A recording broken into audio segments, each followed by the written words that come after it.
I got one question for you. Are you ready?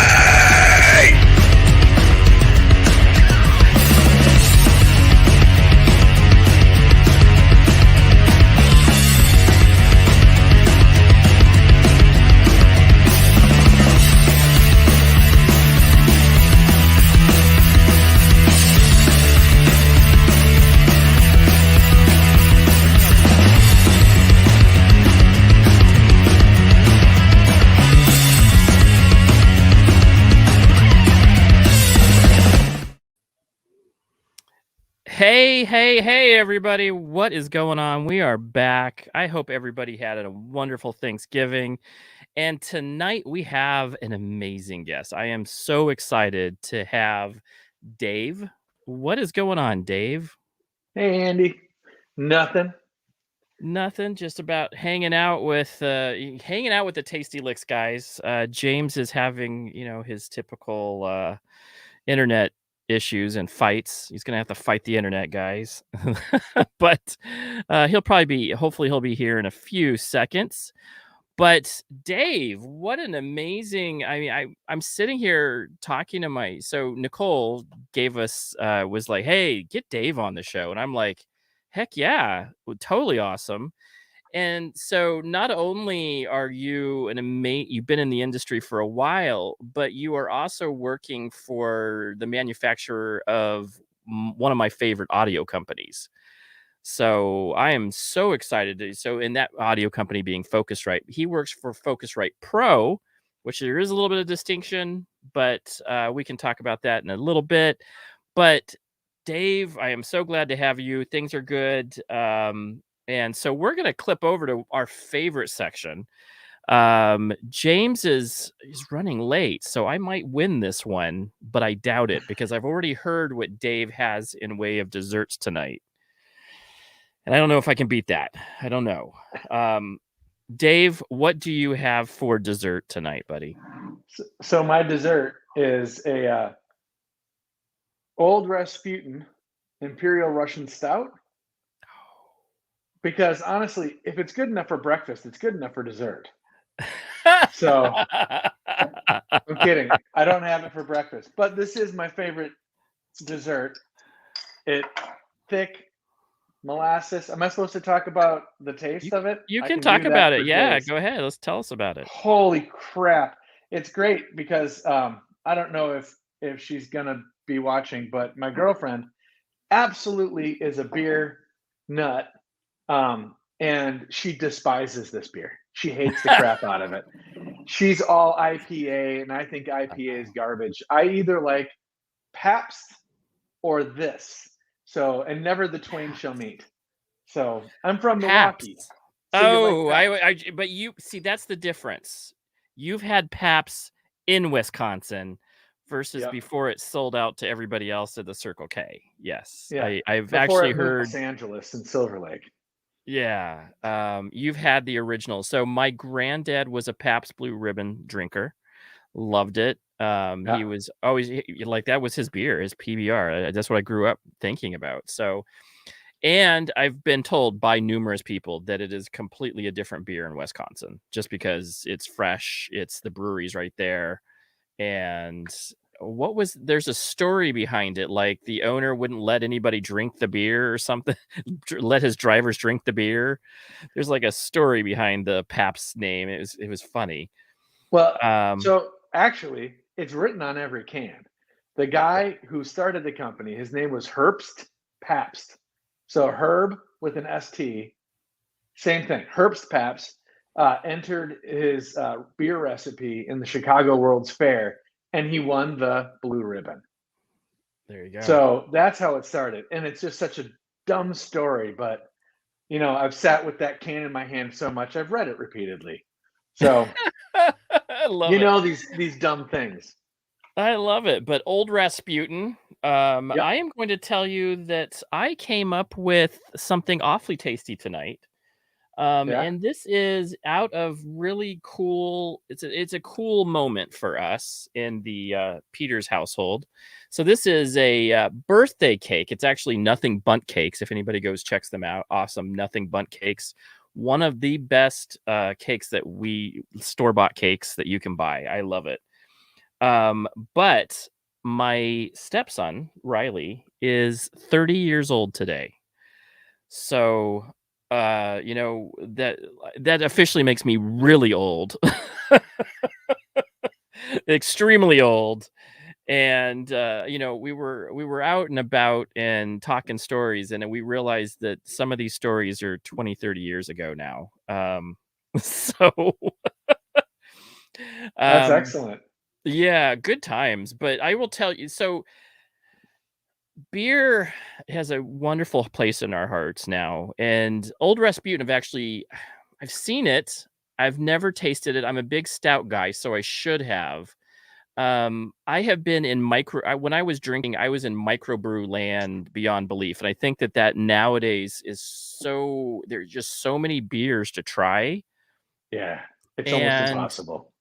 it is. And so I tried to just do the Arizona route for a very long time, and maybe some Cali. I will drink an IPA. I'm a Lagunitas. Is your girlfriend the Lagunitas type? Yeah, Coming out of absolutely. San Diego? Especially that it's in Petaluma. She's pretty excited. Yeah. Yeah, it's cool. Yep. Yeah. Lagunitas is one of the best IPAs it's like it was my everyday go-to IPA. Yeah. I would drink it. You know what I would drink it was when I was barbecuing. I don't know why. I always had this like, hey, while I'm doing this is what's needed. But Yeah. I was always more, I lived in England for a long time. So stout was always, I mean, just like you, stout has a really good, rich body, Yeah. very hoppy. And I was a big, got started probably by Guinness. I'm sure you probably got the same start. And Yeah. then you're like, hey, this is really cool. And then I started tried Moose Drool and so many different other of those, like even the coffee stouts are super good. Yeah. Yeah. No, absolutely. This one is one that I have been uh, drinking for years. And it's super heavy, super molasses. It doesn't have the same kind of like coffee taste. And it's not like a lot of the weird stouts now where they have to make it, oh, it's a peanut butter cake, whatever stout. And I'm like, can it just be beer, please? Please. But Yeah. yeah, I just moved to Northern California, and the fact that this is actually made up in NorCal in the North Bay, I think is pretty cool, and I want to go there like a nerd someday. As well you should. As well you Yeah. should. You know what? I think that this is the funniest thing. Growing up on vacation with my stepdad, we would always hit up, they weren't big drinkers, but we'd hit up breweries for some reason in England because they're cool. They're cool to Yeah. tour. You may not drink, but the way that they make it is extremely cool. And especially the way, like we went to the Johnny Walker distributor. Yeah. And, we weren't big. I wasn't a big Scotch fan back then. I was like 18. But it's amazing. The smells are crazy, like overwhelming. And then the finished product is amazing, and, Yeah. they're pumping out so much. And it's just such such a conveyor belt of booze. Yeah. But yeah, that's really cool. So you just answered one of my questions. Northern California is where Dave is now residing. However, I saw that you've moved around a little bit. Where have you been? Where have you been at I mean, I saw well, you definitely have the Nashville connection, and then Petaluma, and then LA at one point, right? Yeah, I've had wanderlust to say the least. I grew up in Milwaukee. I lived in Chicago for a very long time. I also lived in Tempe, Arizona, Nashville Shout 3 out. times, Detroit, love Detroit, um, Cool. LA 3 times, all over the city. And now I've just decided that, yeah, I'm old enough to go live in a small city in NorCal and just hide. As well And you should. As well you yeah, should. You have earned the right to hide in the wine country of the world. yeah, for sure. LA got a little bit gnarly through COVID, and the last year I was there, bomb squad detonated a package in front of my apartment building. And the building management just sends out a little message saying, "Hey, everybody, don't go out the front doors. The streets are blocked off." And they did the same thing when there was a guy with a knife running up and down the street going, "I will effing kill you all." And it's just a note saying, "Hey, don't go out the side door." And you're like, what is going on? So I figured there's enough of that crap in my life. I'm done. I'm moving up to Petaluma.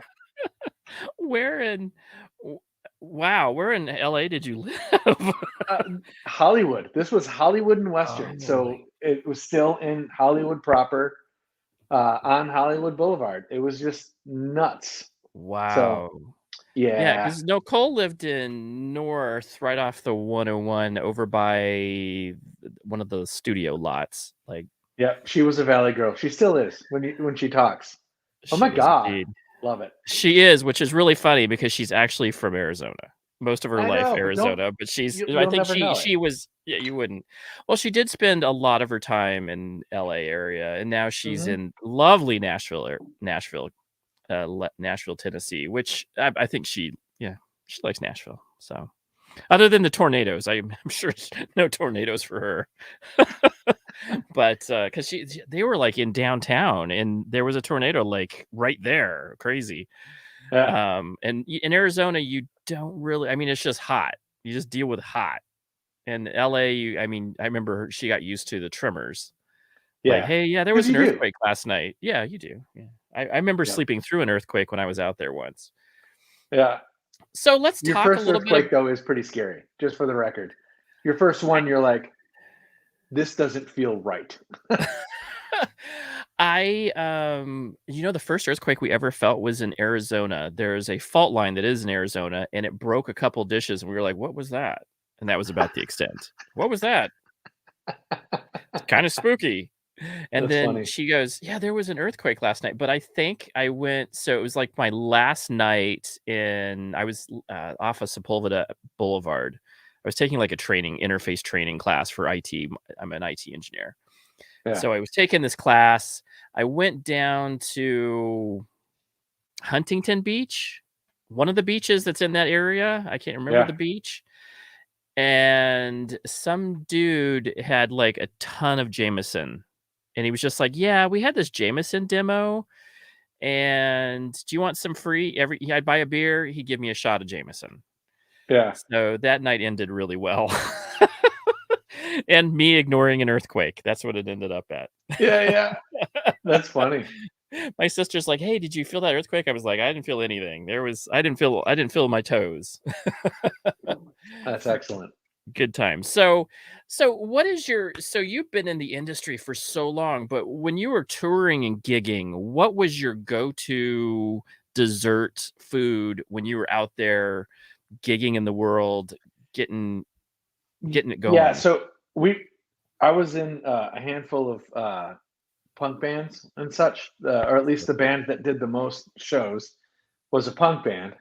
And every time we'd be out driving, we didn't make shit for money. So it was always Veggie Delight at Subway.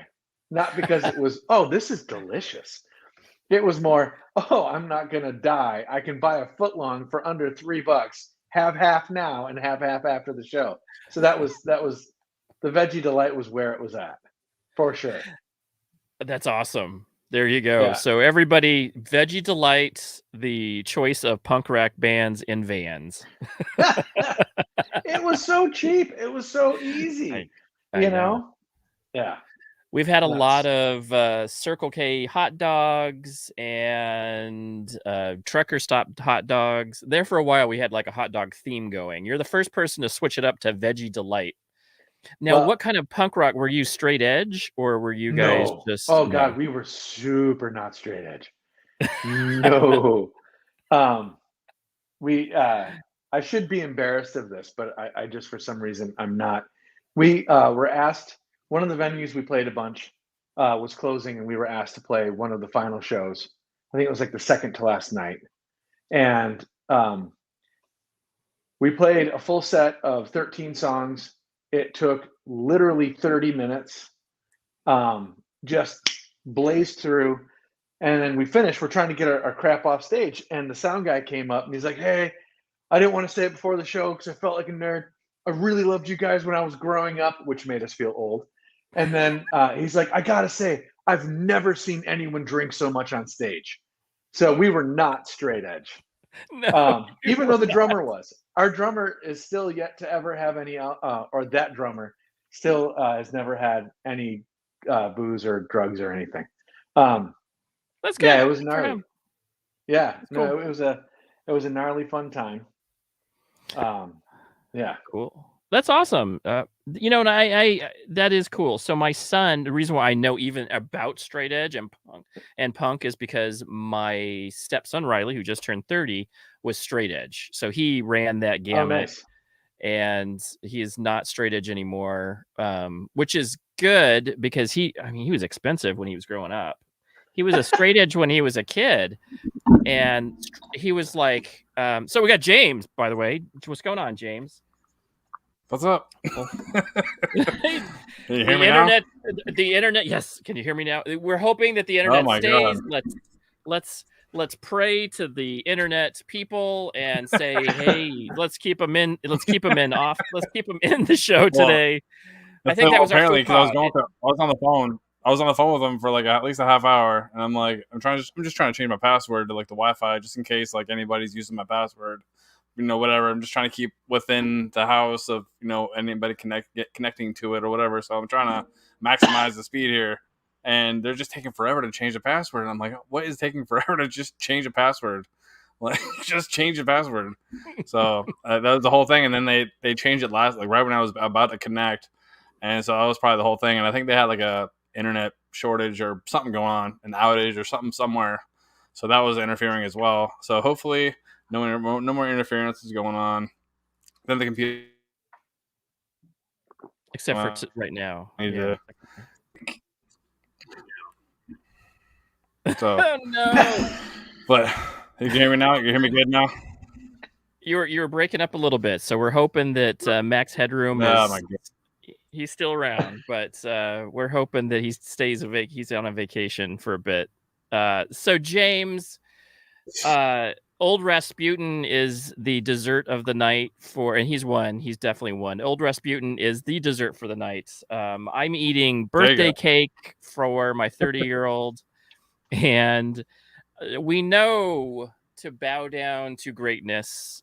We have the metal chef, of course, the bearded metal chef, and chef being the optimum word here. What did you bring, my friend? What did you bring? I brought this box of stuff right here. So, a box of cookies. A box of cookies.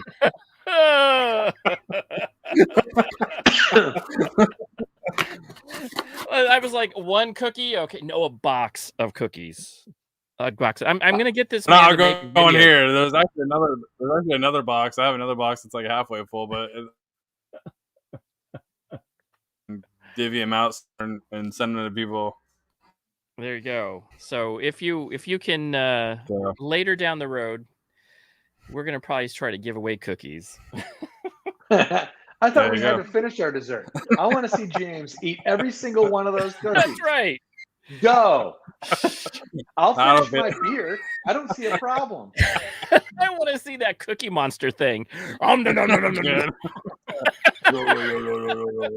That's right. And it like breaks up in the middle. You just see cookies flying.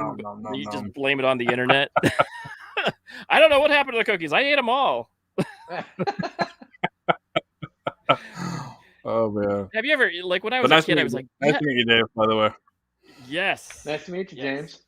Yeah, we are so excited to have him in house. So we kind of did a little bit. He worked. So just to get James caught up, he is telling us about his punk rock days, and that he toured, and his Veggie Delight from Subway was his go-to food on the gig.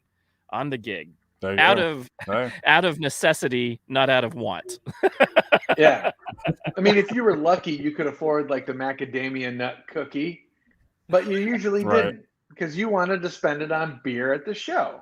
So you got to be smart with this stuff, man. That's right. Come on, James, don't judge.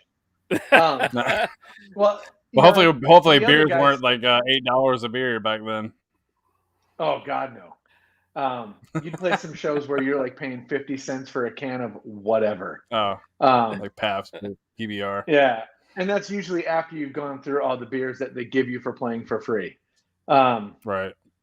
and to be fair, the other guys in the group, they all ate meat. I didn't eat meat, so Okay.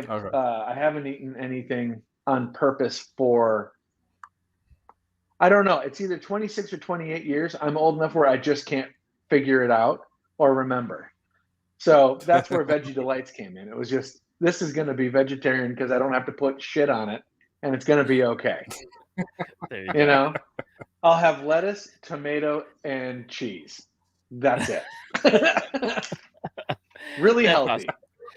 I do have, so talking about, this is definitely not a vegan friendly show. I'm going to show you something that I got in the mail today that is better than taste. It is the tasty lick of all day. It is the tasty strap. I got one of the coolest straps on my Telecaster right now, and I wanted to show it off because Jody Head from Jody Head Company, she is a music artist, created this beautiful strap. Yeah, this is phenomenal, and it is definitely so not vegan friendly.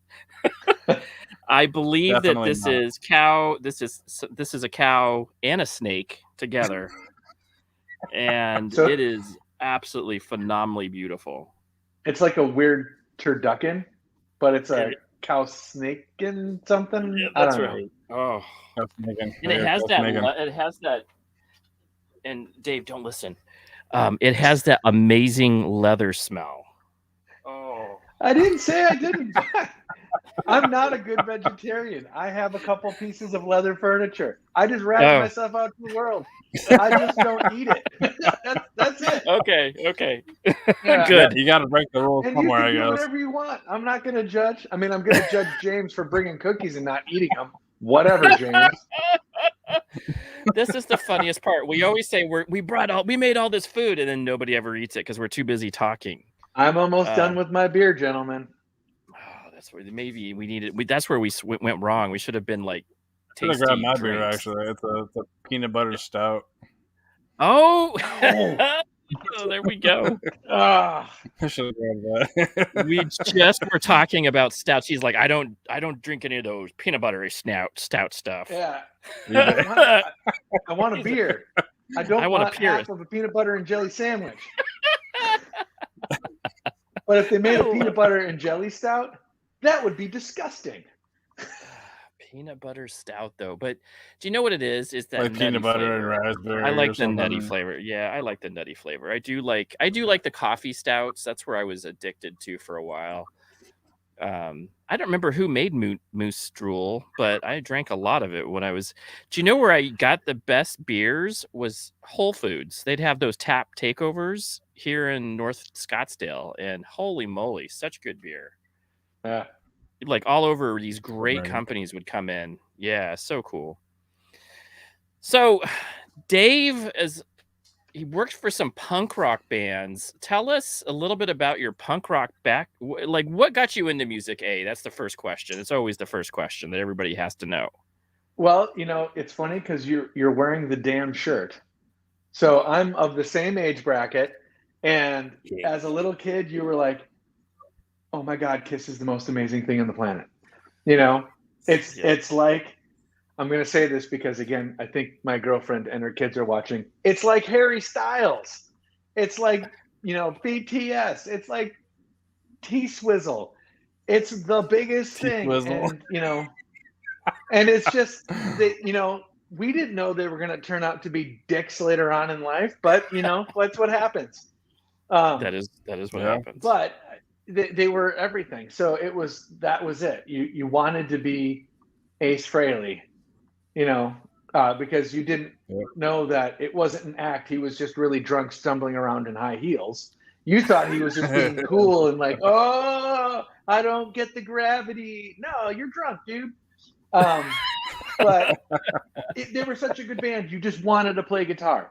And then in high school, someone, it was my freshman year. I think it was like maybe a month into it. Someone walked up to me and we just became friends and we were talking, And they're like, yeah, so you've got shitty taste in music. Here's the Circle Jerks. Here's a band from Milwaukee called Couch Flambeau. And I was just like, oh, where has this been all my life? So it switched. And I remember like a week later going and buying Exploited records. And like, I just loved the energy. I loved the attitude of it. And you didn't really have to play at the time. So that was perfect for me too, because I suck at guitar still. And I play it occasionally, but yeah, it was a wonderful, fun thing to do with friends that became more of an obsession because you really got into it.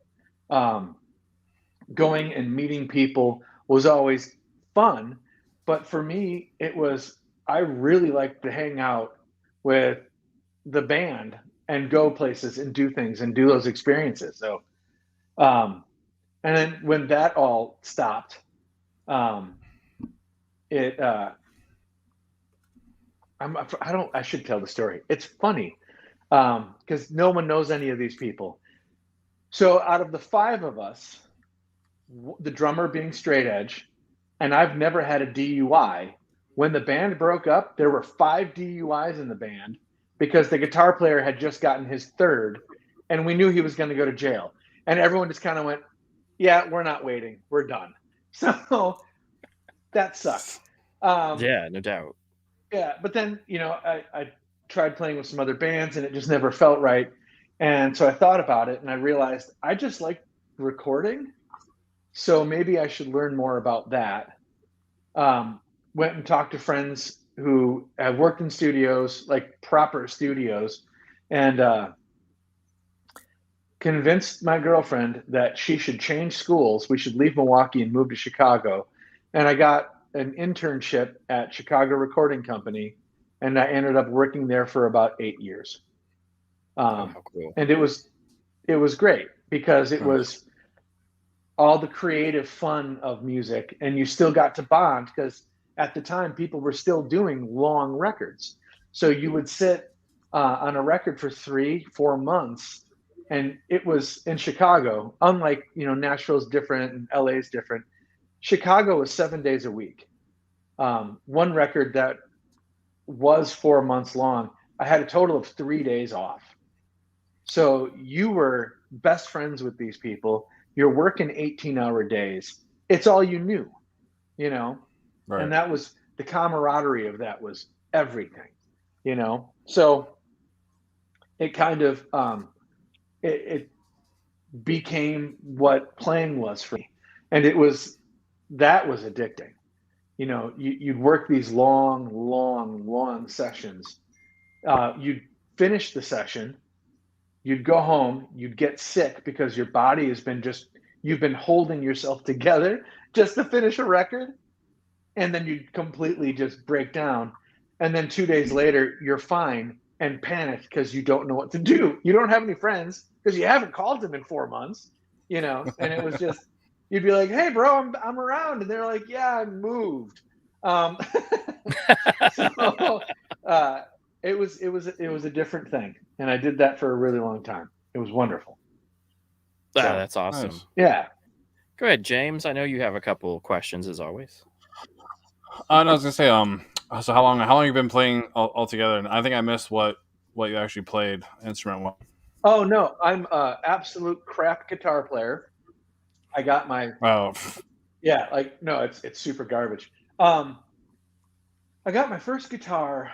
I spent $35, and it was the neck didn't belong with the body kind of thing. I think I was just 16 maybe. And it was a real piece. And then what was my next guitar? I think I got a Tele of some sort. And then it just cycled, wildly out of control. The most guitars I've ever had was peaking out near 20 when I had a studio. And It was stupid. I had like 4 basses, a crap ton of guitars, because you look at it and go, well, this does this and this does this, and I need all of these tones. So when I finally got rid of the studio, oh my God, did I get a lot of money out of it? It was great. One thing to get through catharsis is I got money to spend. But yeah, so I'm a real crap guitar player. But he had a ton, and you know what? There is when you are a guitar player, no matter how many do you still have? I have one. It was a gift from a client. That's the only one I kept. Wow. But I did have a couple Rasputins a couple days ago in a row, and started shopping again. I've been looking at. It would be lovely to get a gold top again. Yeah. But I would still play it like crap. So. Nah, you still play. I think it's still in your blood. I don't think you ever get it out, right? No, I don't think you can't. You always same with recording. I still, even though I closed the studio down, I still do freelance mixing, but I get to be very picky. And I'm doing it specifically because I need to. I need it in my brain. I need my brain to work that way. I need to give my ears something to do. It's one of the things that drives me nuts is being in a room, or a room with a hallway connected and a bathroom. And when you're talking to someone, I hate hearing the reflections from the hallway and the bathroom because it's never in time and it always drives me nuts. Like, it drives me crazy. So I know what you're talking about. I do know what you're talking about, and I do know the search for tone. Yeah. That is my new. So I buy guitars. I'm probably never going to have enough money for all the guitars, but I am in this tone search. So I'm buying equipment that will get me different tones. So now they have like Line 6, the Head Rush. Yep. Those are, and I bought a Positive Grid the other day. Searching for the new tone. So stuff that you can make with your guitar that is completely different, because now you can do that, which is absolutely, to me, is amazing. And then you can record it on your laptop. I got Persona Studio or Pro Tools, and I've been playing with that, and it's so fun. And so you're just always in this, and as a guitarist, you're always searching for that perfect tone, or the tone that sounded like your favorite guitarist growing up. Fully. The one company you didn't mention, and after I sold all my amps, and I was still making records, I had a Kemper, and I never, ever, ever missed having amps. Well, that's not true. I kept one. I have an old Silvertone. Because it just looks so cool that I wouldn't get rid of it. And if I ever would plug it in, nothing sounds like it. So it gave me something that, my favorite combination when making records was I had a 76 Bicentennial Bird. So a Bicentennial Firebird by Gibson.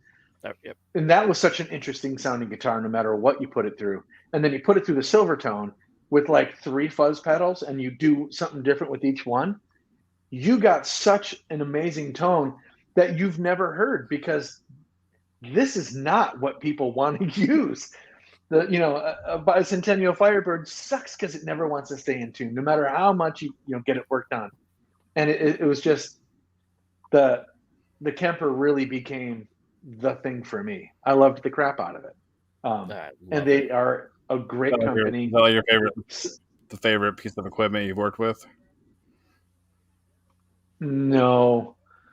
I'm a huge fan. I've been lucky enough to work with about 6 different Fairchild compressors. They're about I don't know. Last I remember seeing one for sale, it was like $56,000 for a stereo compressor. Oh my God. It was obscene. But it does something that just sounds so incredible when it's right. The current stuff that I'm into, it's plugins. Obviously, for hardware, I use all of our hardware. And I love what our stuff does because of what it is. I'm not going to do a sales pitch. I'll move on. By Focusrite. And Got me. No, you got but me. yeah. There's a bunch of plugins out there now that do something that is so entirely close that it's not necessary anymore to have a bunch of analog gear. It feels great. They do something different, but different doesn't ever mean better, right? It's all a matter of what is right for the song, what is right for the part. So you can sit and you can use a head rush and get the best tone, and then you can grab a Kemper, and if you have like a Dumble profile, do a lead with that. And you can do all these different things, and it doesn't matter as long as it's right for the song. You know what I mean? Totally. I've been lucky. I've used with unbelievable microphone lockers, and it's all great, but if you got a crap song, it's a crap song. You know what I mean? So you can do a ton. I think with like looking up some of your stuff, did you do a video with Vintage King? I did a couple of videos. Okay, so that was the 7 compressor shootout. Yeah, I did that one, and then the other one was I did a shootout of Universal Audio plugins compared to the real gear. Man, that was fun. It was great because I just got to go actually into I put in my headphones and when I listened to the 7 compressor shootout last night at work.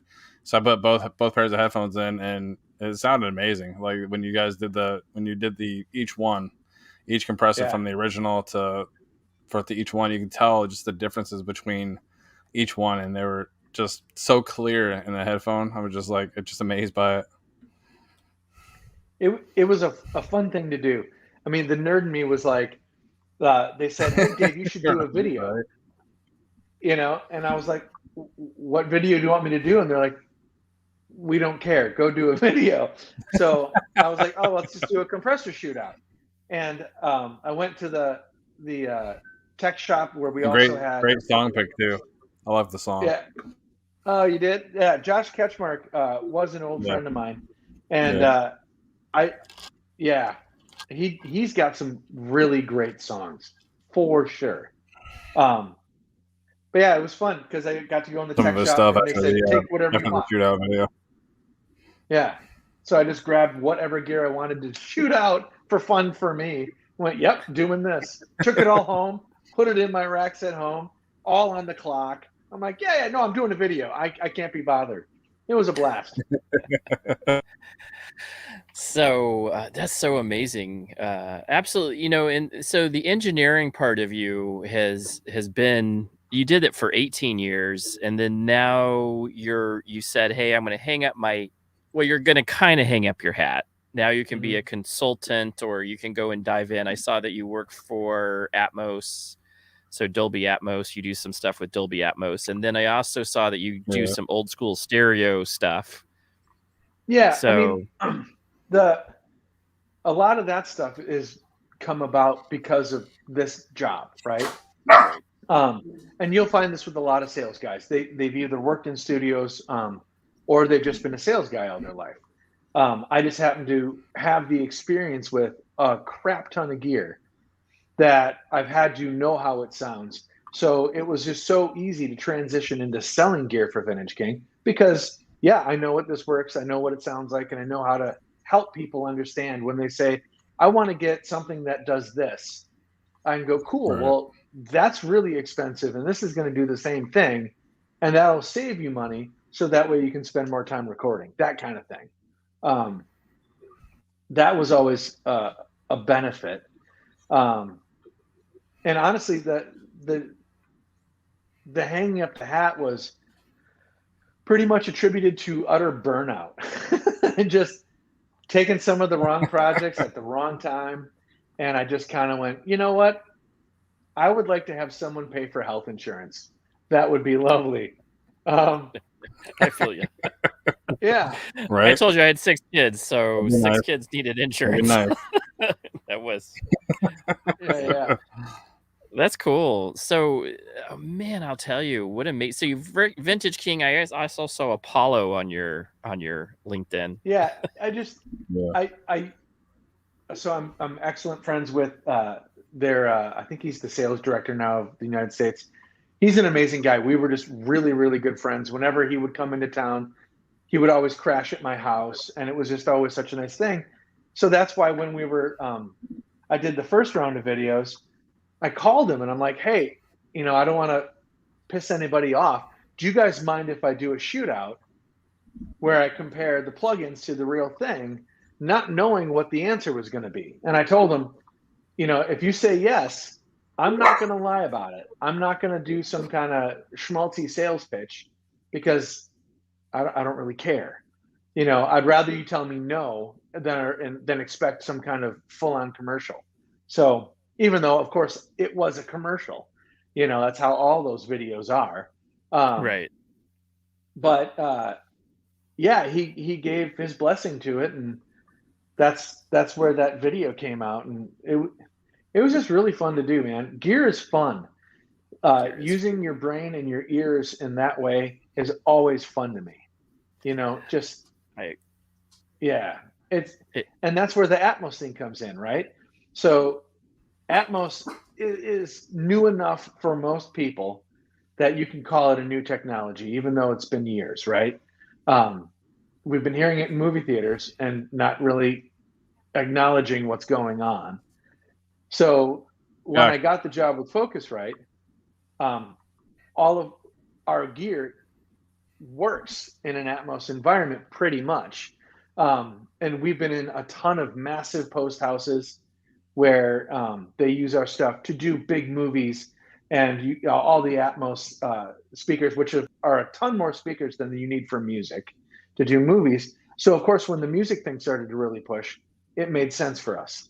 And we dove in hard. I've got one of my favorite people works for Dolby. He's an amazing human being, amazing individual. And it's been so much fun to go down the path of learning about it. And it's a new obsession to listen to it, to sit and listen to. My favorite is listening to classical music, because that kind of swirling environment with how space is with classical instruments anyways lends itself so well. I did an Atmos mix for it's a pretty big art project, more than it is like a band kind of thing. And there was just no rules. It's new enough that you don't have to do anything specific. And it's such a neat environment to hear things kind of swirl around while you're still rooted with static instruments. And it's a great new way to be creative, instead of, okay, I'm going to pan this left. Ooh, I'm going to pan this right. Done. You know what I mean? So I love it. It's going to be, and to me, it's 3-dimensional sound, and they've been trying to do it for a very long time. And there's been technologies that have led up to this. And I mean, if you just listen to Pink Floyd's Dark Side of the Moon, that was that if you go put that into the right speaker system, those things are thundering around. I mean, that's what their concerts were about, was being able to have the music be a 3-dimensional characteristic while they're on stage, and you just being there, and the speakers. I remember my parents bought this unit, and this was back in the 80s, that would, if you sat in one place, you could hear the 3-dimensional, and it was like, it was $200 or $300, and you had to sit in a specific area in the room with your stereo to be able to pick up the different characteristics of this box. And now Atmos is finally here to where I think, in my personal opinion, it'll blow away music, and it will be a completely different listening experience, especially because everybody's now listening to headphones. And so I think that will actually really, really take off. And I'm excited to hear that you were a part of it. Very cool. It's fun to do. And it was fun when I had the amount of speakers and everything, it's a fun environment to work in. And then now to be able to go to customer studios and go, how's it going, and have a really solid understanding of what's going on to be able to talk about it with creatives that are really doing huge crap with this stuff. It's really fun. It's a different side of it, right? Because I have the understanding of what their side is currently. I just don't do it anymore. So it's fun to sit and, listen to how they're doing it, how they're implementing it. You get to talk nerd shop for a while and then go about your normal business day. It's fantastic. And again, someone pays for my health insurance. So that's right. The key, someone pays for the health insurance. He no longer has to eat Subway's Veggie Delights. Yeah. How awesome. And what's so funny is, I mean, honestly, that I was a little intimidated. I told Nicole, so I'm just going to be my honest moment I was a little intimidated because I am a huge Focusrite kid. I was a Focusrite kid 2 or 3 years ago when I first started getting this equipment. And I was like, I'm going to only buy the best, because I remember going down the lane of cheap junk. And I was like, so I got the Focusrite Scarlett, and I have the 2i2. I'm still sitting on the 2nd gen. I'm going to definitely buy probably something else here in a bit. We talked a little bit before. Yeah. There's a couple new products that are out there that are a little bit more expensive than the Scarletts, but I think that they have a little bit more function for me now. But the cool thing is that these are affordable units for consumers. And then they go from there up to the Pro version, which is absolutely blow your mind, crazy great. But the Scarlett, I've known a lot of YouTubers that when they asked me, I said, you can't beat the price and you can't beat the quality. And I've tried. Yeah, it's the annoying part of our company. It is. I mean, it's funny because a lot of these companies come out and they've got the entry level, let's call it, interface, right? Which is of a certain price point. That's not where we started whatsoever, right? We made huge consoles, and then we made rack gear, and it was all like super high quality, high precision. There's still a couple of the consoles floating around, and it's amazing. I've actually gotten to work on one of them in LA, and it's such a beautiful sounding console. But then, so that's where we started, and we kept building gear, but we kept going, how do we make it more affordable? How do we make it more affordable? So the Scarlett isn't how do we make a cheap interface? It's how do we make this level quality all the way down? See, now I'm sounding like commercial. You're getting me sound like a commercial, and I don't even sell this line. But, I know. No, but it's my favorite line. It's been my go-to. And this is when I tell a YouTuber who goes off of USB. So I finally may talk somebody into doing XLR. And when I finally get them to talk, I said, this is the thing to buy. Don't buy anything else. There's a couple that it goes from there, and then the next thing's $1,000. That's the way it works. And it's probably still another Focusrite. So Focusrite or Apollo, but that's the usual answer, right? Right. I'm never going to say something negative about them because there's no reason to. There's room for everybody, but that is usually the next step. Like if you have a Scarlett, you either go to the Claret range, or now the Claret Plus range, or you go to an Apollo, and that's what makes sense for a ton of people. So especially like YouTubers who are sitting in their closets. Yeah, no, 100%. And that's a ton of them, man. And there's nothing wrong with any of this. You know what I mean? Because you have to have something that you like the way it sounds, and you have to have something that just works. So that's all you really need. And that there's so much truth to what you're saying. And nowadays, professional like gear, without the price, professional like gear on YouTube is necessary. I don't care who you are. You can do some stuff, but once you get to a certain point, you're like, I need to do better audio, and audio is king in YouTube. You just get to that point where people can watch some choppy video, but if you don't sound good, you will not get what you want out of your YouTube or your social media, whatever it is that you're trying to do. There's a huge difference. And what I've gotten out of Scarlett is my first, I just threw a SM58 on it. And that was what I used for about a year, I think. Just threw SM58, and I had an AMP Art or Art MP, whatever it is, the preamp. Threw that into my Scarlett, and it worked. And I'm still using it on my 2i2 because I still love it. Yeah. But then I went, then you grow up out of, I want to get the 7B, so I did.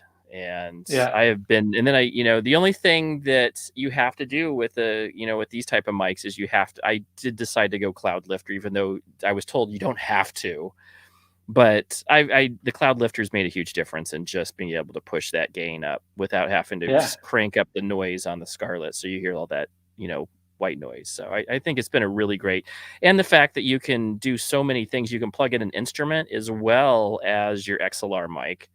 So you can be able to record, and then that's why why we talked. I'm going up to probably the Claret, just because it has a couple features to be able to record mics as well as your instrument at the same time without having to. You can mess with the phantom power on. You can throw the phantom power onto the cloud lifter and get your SM7B. Or I just bought a small diaphragm mic the other day, or I can also additionally just throw in my amp mic, and I don't have to do the power, and you don't have to use phantom. So there's a lot of options there I think that's my next, I look at the Apollo, but I'm like, I've really been just a Focusrite kid. So Claret is probably my next purchase, and they're priced right. So I'm excited. Yeah. And it's the same kind of quality you're going to expect in all of it. All the sales pitchy stuff that I bet my boss would rather me say, I'm not going to say. Well, this is the thing, is you're an audio engineer, and that's why we have you on. You're an audio engineer, and audio engineers know good quality equipment, and especially even if you're talking, I know you worked with a lot of great tools, but I do have one question for you. What is your favorite band that you've worked with in the last 20 years? What is one of the favorite bands you've ever worked with that just you're like, and they could be a nobody, but they were just really great musicians and you just had a really great time recording them? That's really easy. It was a Christian rock band. They're pretty secular now, but it's called Skillet. And they were the nicest, realest people. They walked the walk, man. Like it was crazy on how they would have no problem challenging Christian norms if they felt like they were completely out of line. I'm not to say anything positive or negative. That's not my street. I don't live there, but the mad respect I have for those guys because of it,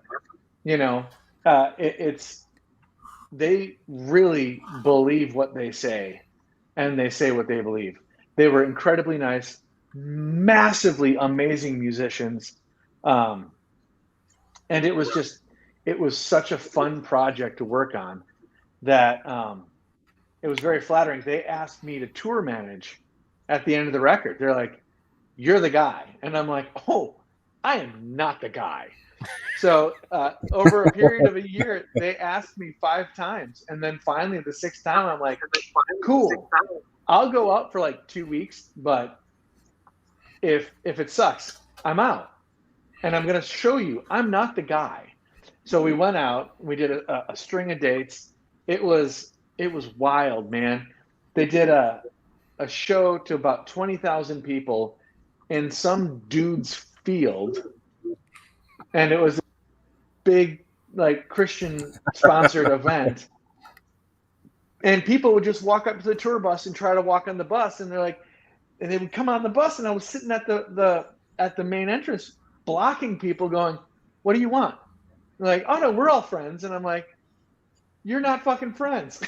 Sorry about swearing like that, but I was like, I don't know you. You're not getting on the bus. Go hang out. They're gonna play soon, and they always do autographs.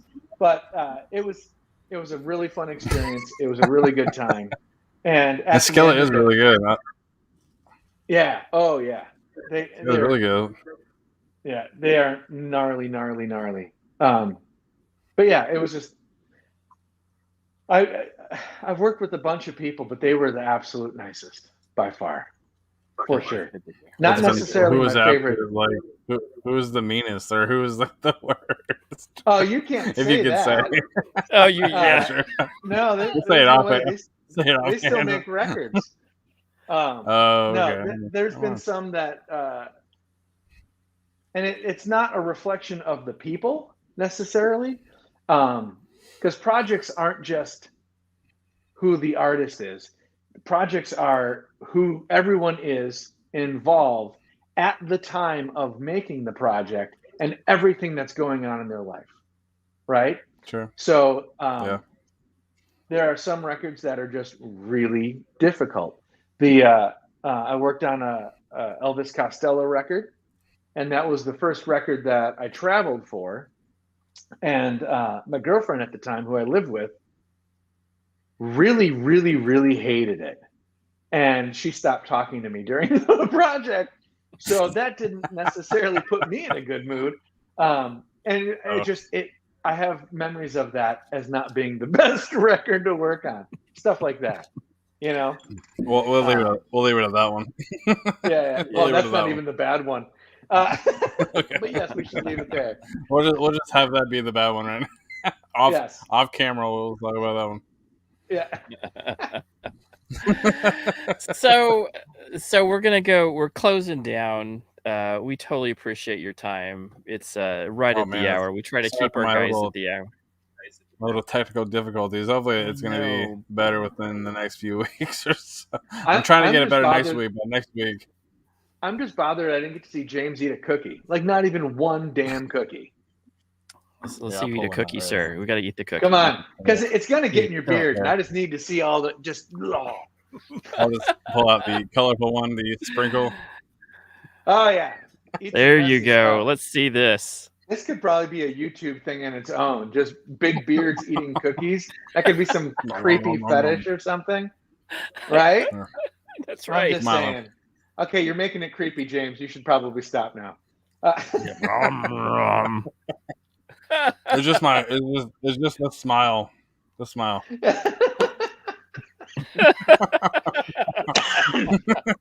The cookie smile. That's awesome. Well, I appreciate you guys inviting me. Thanks for having me. This has been a lot of fun. Yeah. So we're gonna leave with we're gonna do a little bit of top 5. So and since it's gear ranked, since we're at the gearhead, okay. So what it's gonna be 5 questions, and you're just gonna have to pick one of your top categories for this. Yeah. So, top guitar that you've ever played. Oh, Jesus. I owned a 1976 Ibanez Lawsuit Les Paul that was beat to crap, super, just crappy guitar, played like none other. It was just the best. It felt great. I loved that. And then I'm going to leave it there. I think that was my favorite. Shout out to Ibanez. My favorite. That's my guitar growing up. Ibanez. That was my guitar. Nice. Okay. 4th, we're going to go best. Now, I don't want to say audio interface, but what is if you were to go into the store and go into Guitar Center, what is your go-to audio interface? If I quit my job or got fired, I would still use Focusrite. I would still use the red interface I have, which is funny because the guy who had my position before me, he is currently the I can't remember his title. If he saw this, he'd be pissed. Whatever. He runs all of Universal Music Group Studios, right? And when he left, hearing the story from his perspective, he did not leave on the best terms. He still uses Focusrite gear because he just believes in it. It's really good stuff. So I would still use it even if I got fired. I mean, I'd probably be pissed, but I'd still use it. I feel you. Top microphone that you've ever used? There's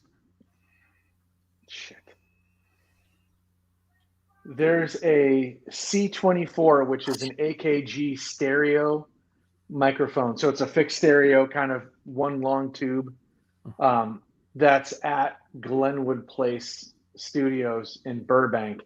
That when it works, it's heaven. And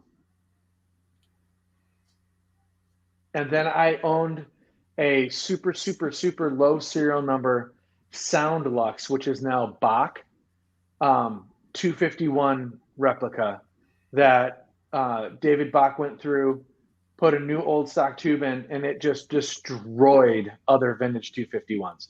It was just an astounding microphone. So those two. Very nice. Now we're going to hit favorite gig you've ever played. So we sucked, right? There was one gig that we were epically late. We went through a snowstorm that started as soon as we got into Illinois, and we played, I think it was in Youngstown, Ohio, and it snowed the whole way. And it was awful. So we were epically late. 2 bands canceled. So we were 3rd out of 5. And the 2 first bands canceled. So we show up. The venue owner's like, I'm not paying you. Get on stage, and like all this shit. And we're like, we just got here. Everything's freezing cold. Because of course the van had no heat. It barely had brakes. So we go straight on stage. And right before we get on stage, the singer's like, hey, you know, the contract said food, lodging. And he's like, no, you were late. None of that shit. It was bad. It was so bad. And so we're on stage. After every song, the singer's like, and we have nowhere to stay tonight. So we ended up, this kid came up afterwards and he's like, hey, you guys were cool. You guys can crash at my place. I don't drink or smoke. And we're like, can we? And he's like, yeah, that's fine. It was bad.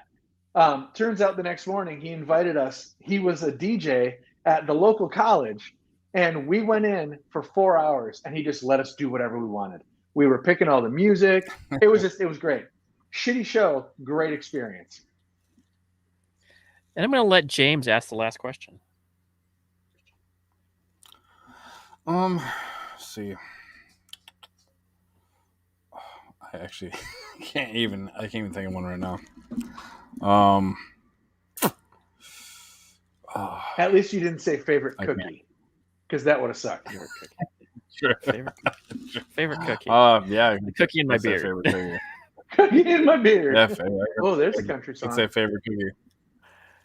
My favorite. I'm sorry. I could say favorite cookie. I'll say favorite cookie because I asked that to everybody.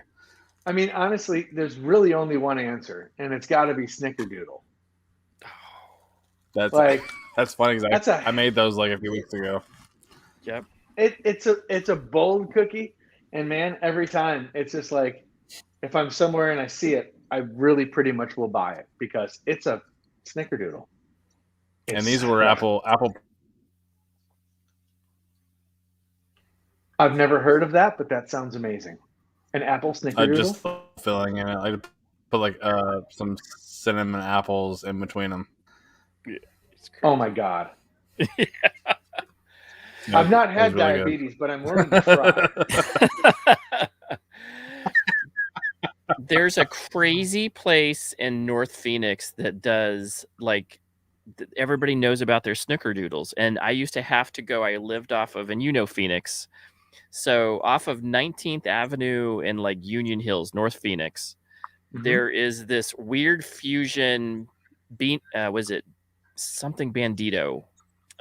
Chino Bandito. And their food is fusion. They have like a Chinese and Mexican and jerk chicken from the Caribbean, plus Snickerdoodles. And Nice. I worked about a mile away from this place, and that's what I was told to go get about once a month. Can you go get me a dozen snickerdoodles, and you better come home with them. So you always 12. bought You want to come 14 home and you with came 12, home with all 12. 12. That's right. Yeah. Yep. There was always about 2 in the car that were eating. That's the reason why I got told, and they better come home as 12, because Right. there was that one time. Snickerdoodle and me, and we had that romance song going. There was a field. Oh my God. You guys are perverted with all the food stuff, man. I don't even understand. You know what's so funny is that both of us were in the hospitality industry. So we both said, hey, we're both hospitality geeks, so why don't we do a show on food? And we're like, yep, that's where it went.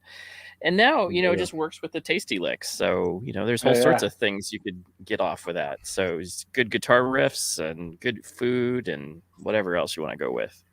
That's excellent. So thank you very much, Dave. Last minute, so just to let you guys all know, he's also I think we've mentioned this, very good friend with Nicole and her husband, Nicole being our third part, the person behind the scenes, getting us the gigs, getting us the people as well. Well, now kind of us now too. But Dave, being an excellent friend, showed up last minute, said, hey, and she had to hear my brother does this show. Do you want to be on it? Please. So hopefully there wasn't too much bribery. Yeah, totally appreciate it, Dave. We have had such a blast talking. Again, Focusrite, I'm going to say this again, and he works for them, but it is the audio interface to go to for anybody new or old.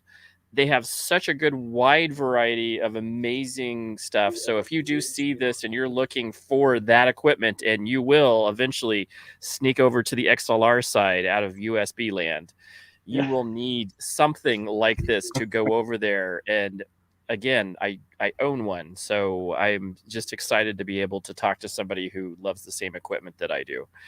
So again, Focusrite, go check him out. And he has a ton of stuff on the internets. Just Google the man. He has so much really cool. His LinkedIn profile is really cool, and then he has some discography stuff in there. I was like, wow, he's done a lot. And he's confused with what he wants out of goals in his life. We're going to take it as he had a hell of a journey to get to where he's at now, and we just enjoyed the heck out of an hour of hanging out. Absolutely. Any last thoughts, James? No, it's been a pleasure. And like I said, I know I had a rough little 15 minutes of stumbling over my internet, but it's been a pleasure to get to know more about you and what you do. I appreciate you guys having me. It was fun. I like it. Blessed as always to have such amazing, talented people. Yet another, again, just raising the bar of amazing talent. So great stories, great fun. Thank you very much, Dave. And I just got one thing last to say. Stay tasty, everybody. Have a good night. And